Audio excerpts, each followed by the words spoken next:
I'm sorry, my brain's just got stuck.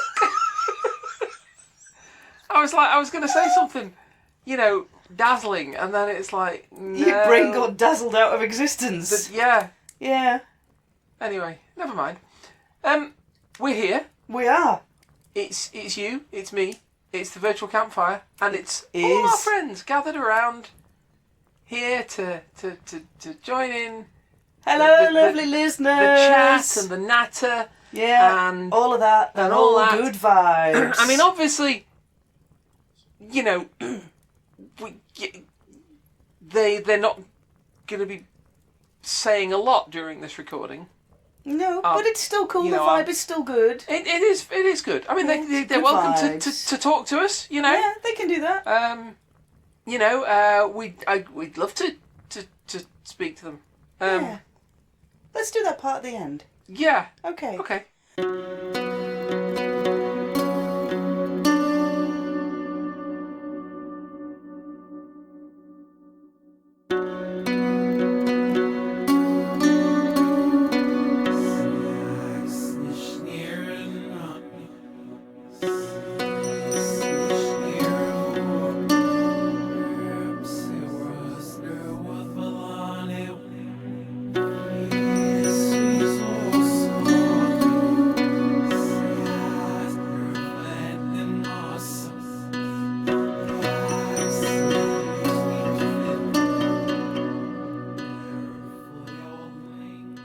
Hello, lovely listeners. Hello.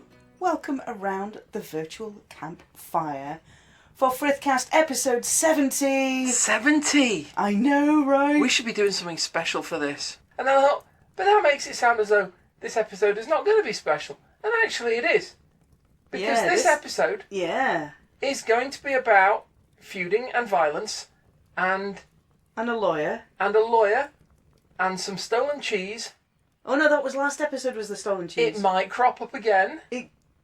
I couldn't give that away or not, it's a spoiler. It might crop up again, and even if it doesn't, there is still, I feel, there is still a certain ambience, a certain residual cheesiness sense of cheesiness. The ghost of cheese. Yes, it hangs.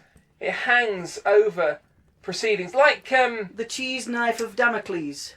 The cheese knife of Damocles. Yes, I was thinking a little bit like King Hamlet. King Hamlet. King Hamlet's ghost. Yes. Which appears at the beginning of the play, but still maintains a sort of is still somehow present throughout play. In a very similar way. I feel that, there will always be... Hamlet hath in madness cheesiness slain! Doesn't work. Have you never heard of Cheese and Hamlet? They go well together. Oh, I missed that one. I went for the Hamlet hath in madness line. But no, it's good. It's good, it's all good. I should have gone for the ham line. It's just... the ham line. Oh. Lovely listeners, welcome to episode 70. Hello. We're going to carry on with Njals Saga. So just to recap, do you want me to recap? Do you want to recap? No, you go ahead with the recap. Just to Start recap. with the Queen of Denmark and the zapping. Yep, the Queen of Denmark. Queen of Norway and the zapping. Queen of Norway nudged somebody's nudges. She did. She went no scrubs. Zap. The guy went, yes, that's all very well. Ow, ow, ow, pain, pain, pain, shrivel, shrivel. Yeah. Things. But I've got a niece and her name is Halberd. Halgerd. Halgerd. Halgerd. And she's lovely, but she's got a thief's eyes. Yes. And then I don't know what happened to him after that. He presumably took He just kind of did his going away painful thing, went sat on an ice block or something. Hobbled off somewhere. Yeah. And then the next we know, Cold rock. We've got these two mates. Yeah. Niall. Yeah. And Gunnar. Yeah. Who are like Asterix and Obelix, or Mr. Croup and Mr. Vandemar. Whichever is your preference. And Niall is a lawyer. Yep. Very clean shaven. Yeah. Bit shit. as a lawyer. As good Gives bad advice advice. givers go, not so good. Gives one bit of advice to Gunnar: do not marry Halberd because she's got a thief's eyes. Yes. Gunnar goes, thanks for that valuable bit of advice, my bestest friend Niall, who is my bestest friend. Mm-hmm. But I'm going to completely ignore you and do it anyway because look at her, thief's eyes or no, going for that. Yeah. Gets into this relationship with her, gets married. They set up. They've got Niall and his wife. Yeah. Is this who they're feuding with? No, the wives just don't get on with each other. They start up killing each other's slaves. Bergthora. Yeah. Bergthora, that's it. So they Niall's- start killing each other's slaves. Yeah, Niall's wife, Bergthora. Anyway, it all gets very silly. Some cheese gets stolen. Gunnar gets exiled but doesn't want to go. Yeah. He decides he's gonna resist. Yeah. He's gonna stand his ground, stick it to the man, and the man comes along besieges the house. Gunnar says, "Woman," he says. Mm-hmm. Because that's how they used to talk then. It is. Woman, he says, I'm going to die. I've got no weapons, and they've caught me unawares. Somehow in my own house, I haven't got any weapons. I'm not sure how. But there you go. Either. Maybe his good sword was off at the dry cleaners. You never know. You never know. You don't. Give me, I have here my bow, but it is stringless. Mm-hmm. And what good is a stringless bow? I need a string for my bow. For lack of any Kevlar, can I borrow some of your hair? Well, not so much borrow as take. She's not going to give it back at the end. She says, depends how strong it is. Yeah. She says, will you die if I don't give you my hair? Yes, he says, almost certainly. They're coming through the walls. Mm-hmm. I think there was something about them coming through the walls. And she says, well, in that case, you can whistle for your bowstring. Basically, yeah. I'm going to sit here and eat my cheese. Uh-huh. She disappears from the story. History doesn't relate what happened to him, or at least history as you've told it to me so far. Splattered. Oh, he gets splattered. Well, Yeah. And she disappears. And now the conclusion. And now, this fortnight's exciting conclusion. Right, so So we've kind of given away the fact that he doesn't make it out. he doesn't make it out, Oh, but that's okay shame. because there's plenty more intrigue to come. You'd think for somebody who'd been dropped in the magic potion when he was a baby, Bit narnered, he'd really. have done better than Didn't that. have a bowstring. Yeah, Scuppered. But she also disappears from the story. indeed. So, the second part of Njals Saga starts with Does it involve Njals- Niall? Niall's sons. I know, right? Poor Niall doesn't really get a look in. But this starts with Niall's sons, Okay. who come back from Norway. And they've brought all their souvenirs back, and they've also brought a guy back with them called Kari. Kari. Okay. Who marries into their family. All right. They've also brought some random hangers-on, a bit like kind of waking up the morning after with a traffic cone and a passport. And a They've brought passport in some- the name of Emily Berkenstien. Yeah, they've brought back some hangers-on back from Norway who are a little bit, kind of like, little bit wide boys, little bit of a troublemakers. Right. These new friends Uh-huh. start a little bit of a few feuds off. Okay. Which is, might be how they're saying hello in this country, I don't know. But they're kind of making a little bit of bother. So in one of the most cool yet totally implausible deaths in this entire saga happens here. Okay. One of Niall's sons slides past one of these troublemakers on the ice and beheads him. Oh, come on. That's got to look awesome. I know, right? I mean, Just kind of everywhere. But it's like accidentally having my sword out to steady myself while I'm on the ice, accidentally speeding towards somebody. Oops, I've accidentally cut his head off. How does that even work, accidentally? Well, yeah, but you can already see the camera work, can't you? I can, actually, yeah. Kind of That's zooming low sunset silhouette shot, squidge and done. That's going to look badass. But you could yeah. do it quite artistically, actually, couldn't you? I think that's probably the only way you could do Yeah, I that shot, suppose. to be honest. Yeah.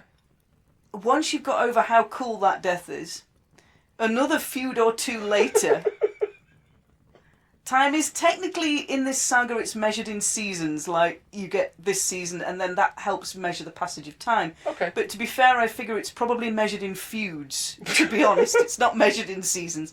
Niall then adopts that dead man's son, Huskuld. So he adopts him into the family. And Huskuld does pretty good for himself. He becomes the favoured son.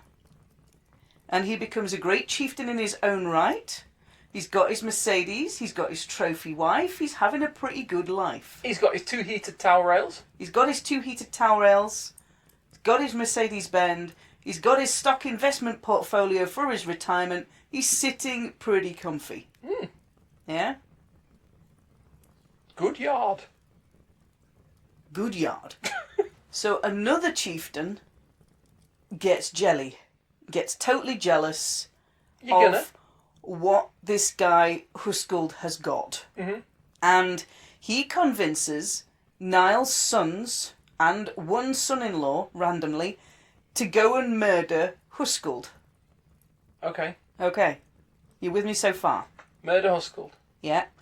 One of Huskuld's relatives, Flossie, wants payment, so there's a collection. Flossie. Yeah. Flossie. So, one of the relatives of Huskuld, Yep. who was the adopted son from a guy that Niall's son murdered on the ice with the cool beheading, adopted by Niall into his family, does himself pretty good, gets his college degree, does his thing, gets a nice stable household. Somebody else is jealous of them, convinces all of his, I don't know, adopted brothers, I guess, to murder the successful guy. One of the successful guy's relatives, Flossie, wants payment for this death. So the deading's actually been done. The deading has been done. Huskuld is Huskuld, dead. not Huskuld. Huskuld is dead. Huskuld is dead. Yeah. Flossie feels aggrieved and feels she has a claim to the weregilt or whatever it He is. feels he has a claim. Oh, Flossie is a he. Flossie is a he. I am sorry, I assumed his gender. So Flossie wants payment for the death of this successful chieftain, Huskuld. All right. So there's a mighty big collection by Niall's sons, and even Niall throws in this trippin' fancy cloak All right. onto the pile of gold to say, here is payment for your relative's death, you don't need to feud with us anymore. Okay. Flossie takes a look at this fancy cloak and roasts Niall for it. He does not like this fancy cloak. He says that this fancy cloak is unisex, it's not manly, it's got too many frills on it, he don't like it. This is poor Niall again. They're all having a go at Niall. All with the unmanly, with the no beard thing he's got going no on. beard and lawyer. Yeah. Yeah. So, the offer is rejected. Okay. Flossie then goes on the warpath. And he decides that the appropriate retribution for the death of his relative Huskuld is to kill the entirety of Niall's family. Proportion. I like it. I know, right?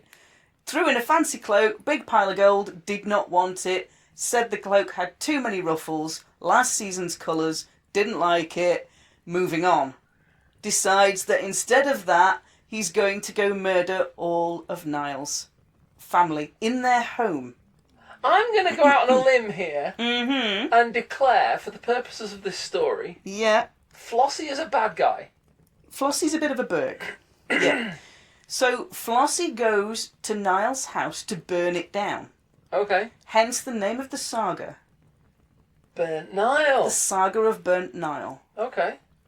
And he agrees that of all of Niall's household, which at the moment is probably quite vast, of all of Niall's household, Niall can leave and the women can leave, but everybody else has to die for the insult with the cloak and the pile of gold. Because he tried to give him a pile of gold in payment for... Yeah. But it had a ruffle on it. Didn't like it. Didn't match his eyes. Did not like it.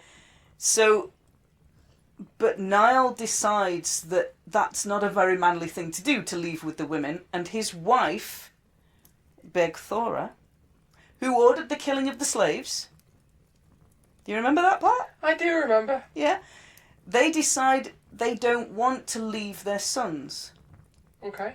So they stay in the house. I understand the sentiment. And everybody dies apart from Kari. Kari, remind me. Kari was the one that somebody brought in. Yep. To He's the one that's come back over with Niall's sons from Norway. That's right. And married into the family. And he adopts in. And he marries in. Marries in, yeah. He marries in. Yeah. So Kari is the only one who escapes the house burning, which kills Niall and his wife and their sons. Okay. Now, this you might see is being quite heroic, and he's quite plotting on revenge that he's going to take against Flossie. I don't... But for the fact that Kari leaves his own son in a burning house to escape to revenge him rather than just getting his son out with him. I mean, even before that had occurred to me, I still wasn't seeing an awful lot of heroism in any of this. No, I know, it gets better. Oh, go on. It gets better. So, Flossie has gone to Niall's house to burn it down. Niall refuses to leave, and he and his wife stay in the house with their sons to die. Die horribly. Die horribly. But Kari, who married into the family and is also came back across from Norway with Niall's sons, Yeah. escapes Okay. by running along a roof beam. But Oh, that's awesome. he escapes, but he's kind of plotting revenge and Right. swearing oaths against Flossie, Okay, yeah. who's just burned his entire I mean, family down. To be honest, I'm not enamoured of Flossie right now. No, but Kari leaves his own son in the burning building to escape to plot revenge against his son's death. Yeah, I'm not enamoured of Kari either. No, there you go. There we go. So he actually leaves his own son in the burning building. Rather than getting his son out or getting any of his other relatives out of this burning building, he escapes going, "Don't worry, family, I shall avenge you." And they're going, "Ow, ow, hot, ow." Well, that's like Nero, though, isn't it? Yeah. Nero follows Spock back in time. Yep. Right? And because he wants vengeance on Spock. Yeah. Because Spock was the one that failed to stop the supernova reaction explosion that destroyed Romulus and killed his family. Yep. Right. Mm-hmm. But he follows Spock back in time, chasing him for revenge. Yep. Right. He gets back to a time considerably earlier than Spock does by like several years, and he sits and waits. He lies Doesn't in go wait. back to Romulus He and doesn't go start back getting to people Romulus out. Yeah. and say It's like that. And it's like when the Romulan Senate says to him, "Oh, we don't believe you. We don't believe in time travel." He says, "Where the hell do you think this ship came from?" Point. This is my souped up limo. Yeah. Have a look at this baby. Yeah. But he doesn't do that. No. He pursues sits there and waits. his angry vengeance anyway, even Yeah. though in doing that, he guarantees the death of the person he's supposed to be avenging in the first place. Kari is basically Nero. Yes. So Kari then has a bit of a trek because he chases Flossie and the other people who burned down his father's house with all of his family inside, the family that he married into, all of them inside it. Yeah, yeah. He chases them to Scotland. Oh, wow. And kills them.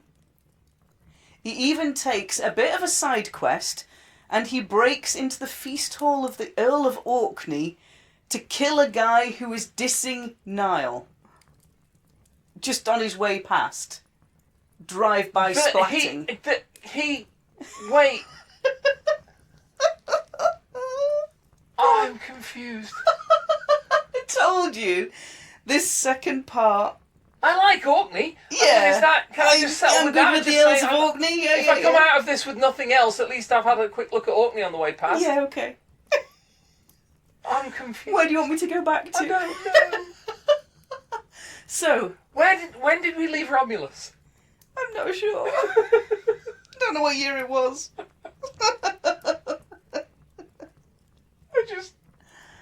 I can't.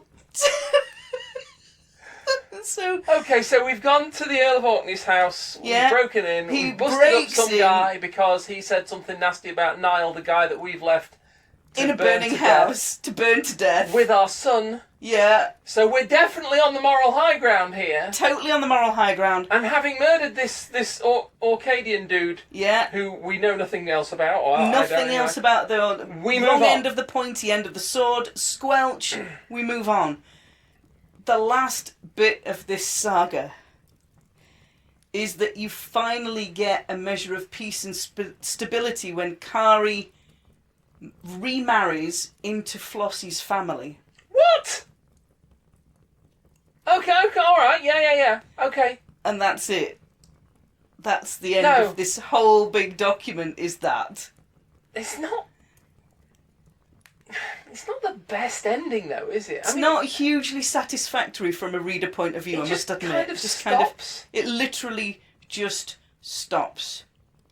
Now, they use seasons to measure the passage of time, although I'm joking, they use feuds to measure the passage of time to go through these things. But if any time you've got a battle, or any time you've got a point of law, it's like the author goes into super hyper detail mode. Okay. And you get grave detail about how this person's leg was chopped off and at what angle and how inches high from the knee and where exactly the blade came out and how many blood spatters there were, and all of this is like hyper detail, slow motion battle sequence. I've spent the last couple of weeks watching Mindhunter. I'm not going to be criticising anybody for that kind of detail in stories. So I can't. Again, moral high ground. I cannot claim it. Well, the other point is that whenever a point of law is mentioned, it's gone into with that same exacting detail. Forensic detail. So it's like, this is a huge, big genealogical mess about who's related to who's got revenge on who's got the thief eyes and who fancies who and who's rejected who, and what they've done in revenge for that rejection, and where the cheese fits in is anybody's guess. And in the end, anyway, everybody gets Game of Thrones. Yeah, everybody does. And, like, there's only 2 people left. Yeah, basically. There's Flossie, 3 people. There's Flossie, there's Kari, and there's whoever Kari married. Yeah. Who's a relative of Flossie's. Well, there's a lot of other names that come through this. I know, but that's what I'm saying. That are They're basically all dead. superfluous to this plot. This is the main plot of Njals Saga, and if you go and read it for yourself, you'll be thinking, I've read 20 character names and not one of them is a name she's mentioned, is because I've been trying to cut out all the extraneous stuff and just stick with the main points of the saga. You've been doing us the Reader's Digest version. I've been trying to do you the montage version of Njals Saga, and it has some themes to it. There's a lot of themes about honour, about losing honour, about keeping honour. Niall deciding that he's going to stay with his sons rather than leave. Reminds me of the quote, yes, albeit he was a bad guy. The quote from Jean-Baptiste Emmanuel Zorg in The Fifth Element, where he says, "Honour has killed millions of people. It's never saved a single one." Yeah, well, honour certainly gets Niall killed because he elects to stay with his sons. There you go. Who have been convinced to murder his adopted son. I mean, Zorg might have been trying to destroy the universe and plunge us all into an eternal darkness, but he definitely had a point there. About right. You've got a lot of points where masculinity is mentioned. So you've got, Gunnar is described as this big masculine warrior. Niall is constantly described as this beardless lawyer who isn't a warrior. And that he constantly makes bad decisions. And in the end, how do they both end up? Deed. Both deed. Very deed. So you've got this kind of, especially with when Flossie demands payment for Huskuld's murder, you've got that whole kind of, here's the weregild and here's a fancy cloak. Oh no, I'm not taking that because it's unisex and it's not masculine and I'm not wearing that and it's yours and rah, I'm not having it. You've got a whole kind of Christianity versus paganism theme that runs through the middle of this saga as well. Niall is Christian. Of course. Although, I don't know. I'm still not entirely convinced. The minute you said to me right at the start, and the minute you said, Niall's a really bad lawyer and he keeps giving advice to people that creates all sorts of problems and makes things more complicated. He does. Creates chaos. Yeah. And I'm thinking, Oh, yeah? And who else do we know? Yeah, technically. But How Christian was he really? how Christian was he really? Yeah, it's a very odd saga for the tension between those two faiths. There's a lot of that I've not been able to sort of say because it's this big, huge, big saga. And I mean, it's taken us 2 episodes just to go through the bare bones of what goes on. The bare... Entrails. Scorched bones. Scorched bones of what goes on. The other themes in this, you get a lot With of little things hack about... marks in them. Yeah, kinship. Yep.